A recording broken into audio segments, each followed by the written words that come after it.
Subscribe कीजिए हमारे channel नूर रज़ा को और बेल आइकन को प्रेस कीजिए, जिससे आपको हमारी न्यू वीडियो की नोटिफिकेशन मिलती रहेगी। माफ करें, एक मैं रिवायत पढ़ूं आपके सामने, करोड़ों बरस की रिवायत पढ़ ही देता हूं आपके सामने ताकि आपको यकीन आ जाए। इमामुल मुतकल्लिमीन अल्लामा नकी अली खान ने अपनी किताब में लिखा कि क़यामत के दिन जब सबका हिसाब किताब होगा और अल्लाह की रहमत को शैतान देखेगा तो शैतान भी उछक उछक कर अल्लाह की तरफ रुजू हो रहा हो। अल्लाह फरमाएगा क्या चाहता है तू? आपसे पूछता हूं, जितने पाप शैतान ने किए है इतना बड़ा कोई पापी कोई नहीं। इसलिए कि अगर आप कहेंगे जिना किसी ने किया तो कहेंगे करवाया शैतान ने, चोरी किसी ने की तो करवाया शैतान है ना। सबसे पहले वो जमीन पर है, यानी कि इंसान पहले इंसान के साथ वो जमीन पे उतरा है और आखिरी इंसान के बाद भी वो रहेगा। यही है ना, मरने के बाद जब तक कयामत नहीं आती उसके लिए मोहलत ही मोहलत है। पाप ही पाप उसने करना है। बुत परस्ती करवा रहा है वो, शिर्क करवा रहा है वो, बिदतें करवा रहा है वो, जराइम करवा रहा है वो, लेकिन सबके हिसाब किताब के बाद वो अपने आप को मैदान महशर में उछक उछक करके पेश करवाएगा। तो अल्लाह फरमाएगा क्या चाहता है? कहता है कि जब तूने सभी को माफ कर दिया मुझे भी माफ कर दे, मुझे भी बख्श दे। मेरी बख्शिश नहीं हो सकती, मेरा अल्लाह उसको भी ना नहीं कहेगा। शैतान की बात कर रहा हूँ, शैतान, अल्लाह शैतान को भी ना नहीं कहेगा। अल्लाह फरमाएगा जब मैं तुझे भी माफ कर दूंगा, शर्त सिर्फ एक ही है, बस आज तुझे मोहलत देता हूं, तेरी भी माफी। ये नहीं कहेगा इतने पाप करके आप तुझे क्यों माफ करूं। वो कैसा गफ्फार, कैसा जवाद है, कैसा करीम है। वो कहेगा तुझे भी माफ कर देंगे। कितनी छोटी सी बात कही है, ये शर्त इतनी है, आज भी आदम को सजदा कर ले, बस सजदा कर, तुझे माफ कर देंगे। मामला तो यही है। गौर करें, शैतान जैसे के लिए माफी का कितना छोटा सा बहाना, कितना छोटा सा। आज भी अगर आदम को सजदा करे मैं तुझे माफ कर दूंगा, लेकिन शैतान तो शैतान।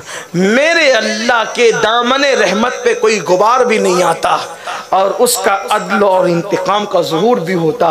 वो कहेगा जब नहीं किया तो अब क्यों करूं, फिर मैं भी तुझे माफ क्यों करूं, तू भी जहन्नम में जा। और अल्लाह उसको जहन्नम में दाखिल, यानी अगर वो उस वक्त सजदा कर ले उसकी माफी के असबाब हो जाए। अब आप बताएं, मेरा वो अल्लाह जो शैतान जैसों को माफ करने की बात करे और इतनी छोटी सी शर्त लगा दी जाए कि अगर सजदा कर लेगा तो हम बहुत कुछ है, शैतान तो नहीं है ना मेरी बहनों। हम तो उम्मते मोहम्मदिया है, हम तो रसूलुल्लाह के नाम लेवाए। मैं तो लोगों को कहता हूँ कि अगर करोड़ों साल अल्लाह हमें दे और हम इसी पर सजदा शुक्र अदा करें कि अल्लाह तूने मोहम्मदुर रसूलुल्लाह जैसा नबी अता फरमाया, तो भी हम उसका शुक्राना अदा नहीं कर सकते। अल्लाह ने ऐसा नबी दिया कि अल्लाह अकबर, सारे नबी नेकों के साथ खड़े हैं और हमारे नबी की शान ये है कि हमारा नबी गुनहगारों के साथ खड़ा। हमारे नबी की ये शान है। क्या इज़्ज़ो कब्ज़ा शफात है तुम्हारी वाह वाह, कर्ज लेती है गुनाह परहेज़गारी वाह वाह। बल्कि हम तो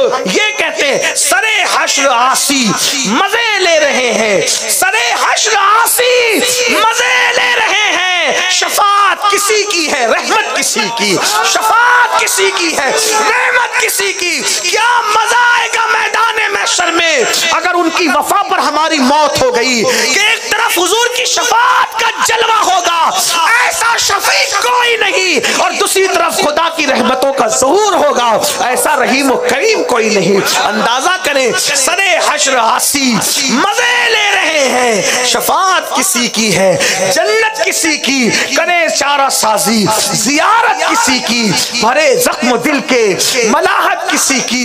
अल्लाह अकबर। तो मेरी बहनों, अब करना क्या है? उन्मान तवील तो है, बातें भी दिल पे आती है, दिल का दुखड़ा भी रखना चाहते हैं, लेकिन मगरिब का वक्त करीब है, तौबा का वक्त करीब है, गुरूब आफ्ताब का वक्त करीब है, जिंदगी को बदलने का वक्त करीब है।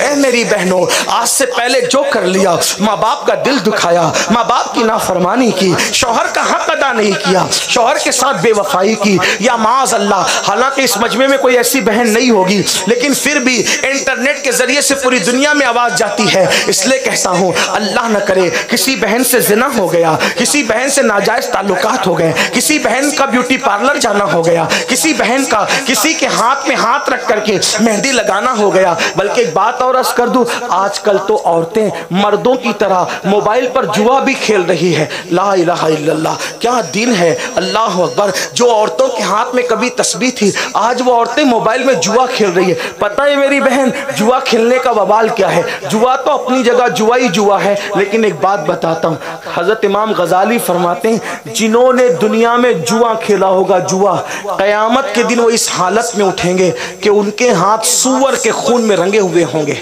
ऐ जुआ खेलने वाली मेरी बहनों, क्या हो गया तुम्हें, कहाँ चली गई तुम?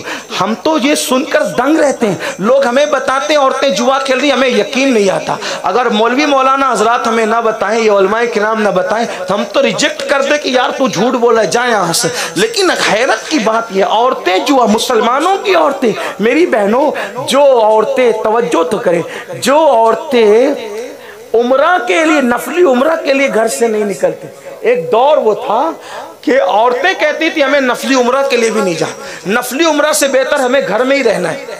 बल्कि ये बात मैं किसी और की नहीं, उम्मुल मोमिनीन हजरत सैयदा मैमूना के पास, उम्मुल मोमिनीन हजरत सैयदा मैमूना के पास या उम्मुल मोमिनीन हजरत जब वो सैयदा जवेरिया के पास, दोनों में से किसी एक के पास, नाम मेरे ज़हन से निकलता है, दोनों में से किसी एक के पास कुछ लोग आए और आकर कहते हैं अम्मी जान, हम लोग सब उम्रा के लिए जा रहे, हम चाहते हैं कि हुजूर की आप बीवी हैं, अगर आप साथ रहेगी तो हमारा उम्रा, हमारा सफ़र कबूल होगा, आप उम्रा के लिए चलें। तो क्या जवाब देती है पता है? मैंने रसूलुल्लाह के साथ हज भी कर लिया और उम्रा भी कर लिया है, अब मेरे लिए कुरान का हुक्म ये है वकरना फी बुयूती कुन्ना, वकरना फी बुयूती कुन्ना, कि अपने घर में बैठी रहो। जब अल्लाह ने कह दिया घर में बैठी रहो, तो मेरे लिए नफिल उम्रा से अफजल ये है, मेरे लिए, वो अपने लिए कह रहे हैं, उम्मुल मोमिन अपने लिए कह रही, ये मैं आम बयान नहीं कर रहा हूँ, उनकी एहतियात देखें। फरमाती हैं मैंने नबी रहमत के साथ, जाने उम्रा के साथ, जाने हज के साथ, जाने ईमान के साथ, जाने इस्लाम के साथ, जाने दुआ के साथ, जाने कायनात के साथ, जाने इबादत के साथ मैंने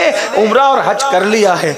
अब मेरे लिए हुक्म है वक़रना फी बुयूती कुन्ना, कि मैं घर में बैठी रहूं, तो नफली उम्रा से बेहतर मेरे लिए आबरू संभाल के घर में बैठना है, मैं घर से बाहर नहीं निकलती। ये एहतियात थी। वो औरतें उम्रा के लिए भी घर से बाहर नहीं जा रही थी, वो औरतें नमाज के लिए भी मस्जिद में नहीं जा रही थी, आबरू बचाने के लिए। और यहाँ औरतें मेहंदी लगाने के लिए मुशरिकों के पास जा रही, उनके जानुओं पर हाथ रखकर मेहंदी लगा रही है, उसकी वीडियो वायरल हो रही, शर्म से चुल्लू भर पानी में कौम को डूब मरना चाहिए। क्या दिन आ गए। याद रखना, ये बातों कोई दकियानुसी ख्याल तस्वुर करे, ये किसी गैर के हाथ में पहुंचे तो जिनके दीदों का पानी मर चुका है वो उसका मजाक उड़ाए कि मुसलमान क्या बातें करते हैं। जिसको हजम होती है करे, जिसको ना होती करे। हमारे मजहब की तालीम यही है, यही है, यही है, और हम बयान करते हैं, बयान करते रहेंगे।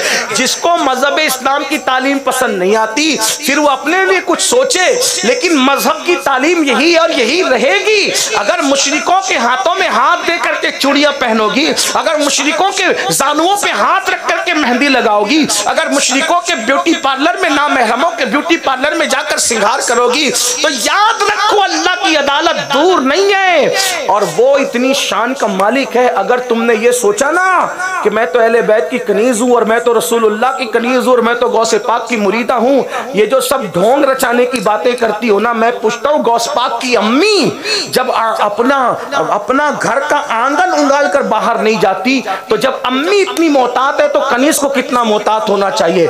कनीज बनने का ढोंग रचाती हो और कहती हो गौस पाक की कनीजों में। कहता हूं खुदा की कसम, गौस पाक के घर में चोर आता है वो बिगड़ा हुआ नहीं रहता। तुम कनीज बन करके कैसे शरीयत के मुखालिफ हो? तुम कनीज बन करके कैसे शरीयत से दूर हो? सुनो, जबानी दावे किसी को कुछ नहीं बनाते। अगर मैं यहाँ बैठ करके कह दूं कि मैं जो है वो यहाँ का प्राइम मिनिस्टर हूं, तो कौन मुझे मानेगा? उसके लिए दलील चाहिए, उसके लिए साजो सामान चाहिए, उसके लिए लवाजिमात चाहिए, उसके लिए जितने जो है वो मामलात है वो पूरे होने चाहिए। वरना मुझे या तो कहा जाएगा ये पागल है, या तो उठा करके जेल में डाल दिया जाएगा, झूठ बकता है। मेरी बहनों याद रखना, कितने भी बड़े बड़े दावे कर लो, अल्लाह कुरान में फरमा चुका कि वो लूत अलैहिस्सलाम की एक बीवी को भी जहन्नम में डालेगा।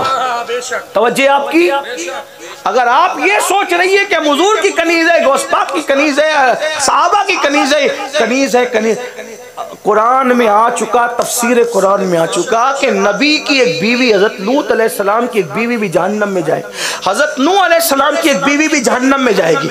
आपसे पूछता हूं, जब नबी की बीवी होकर अगर उनके अमाल अच्छे नहीं है तो वो जहन्नम में जाएगी, मेरी बहन तुम कौन और हम कौन? यही तो रोना यहाँ रसूल अल्लाह के घर के लोग जो खुद कह सकते थे कि जन्नत हमारे बाप की है, अगर वो रात रात भर मुसल्ले पर रो रहे तो इसीलिए रो रहे कि जब नबी की बीवी होकर के लूत अलैहिस्सलाम की बीवी जहन्नम में जा रही तो हम कौन है? इसलिए बहनों तौबा कर लो, अल्लाह ने जिंदगी दी है, तौबा कर लो। शाबान का मुबारक महीना है, इसके बाद रमजान शरीफ की बहारें आ रही है, शबे बरात अभी इंशाअल्लाह कन करीब ही रूनुमा होगी, हमारे सरों पर साया फगन होगी। और मैं तो कहता हूँ तौबा के लिए कोई शबे बरात और शबे कद्र मखसूस नहीं है हमारे यहाँ। हमारे यहाँ तो ये है कि जिसका दिल जब चाहे जहाँ चाहे वहाँ तौबा कर ले, क्योंकि अल्लाह तौबा के कबूल करने में शबे बरात और शबे कदर का मोहताज नहीं है। उसकी रहमत तो हर वक्त छमाछम बरसती है और वो हमारी शहरक से ज्यादा करीब है। ये और बात है कि शबे बरात और शबे कद्र में ज्यादा बरकतों का नुज़ूल होता है, इनकार नहीं है, लेकिन तौबा की कबूलियत हर जगह है, सिर्फ अरफात में तौबा कबूल नहीं होती। अरफात में बरकतें ज्यादा नाजिल हो रही है, लेकिन अगर किसी भी मैदान में चक्की पीसते हुए, खाना बनाते हुए, कुछ भी करते हुए तौबा कर लो, मेरा अल्लाह तौबा कबूल करने वाला है। बल्कि वो तो यहाँ तक कहता है ना, यहाँ तक फरमाता है कोई ऐसा जैसा मेरा अल्लाह है। रब्बे मोहम्मद की जो शान है कौन हो सकता है, उसकी कोई मिसाल नहीं है। वो फरमाता है जब मेरे बंदे मेरी तरफ चल कर आते हैं तो मेरी रहमत उसकी तरफ दौड़ कर जाती है कोई ऐसी बात कहने वाला, है कोई यूं माफ करने वाला? हम ही उससे दूर हो गए।